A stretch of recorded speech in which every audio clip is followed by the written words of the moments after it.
তোমার কাছে দাঁড়াবে। ওই আমার একটা মা, আমি একটা আমার বান্ধবীকে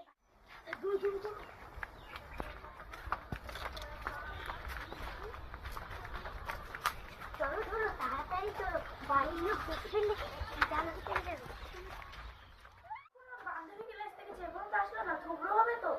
তাহলে থুবড়োতে বসে কই ঘুমাই গিয়েছে, আমাকে যে বললো বান্ধবী আনতে গেল। আমি যাকে ভালোবাসি তার বান্ধবীর নাম করে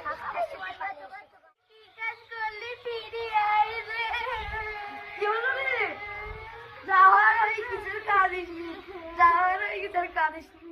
এখন আমি যাবো তাহলে।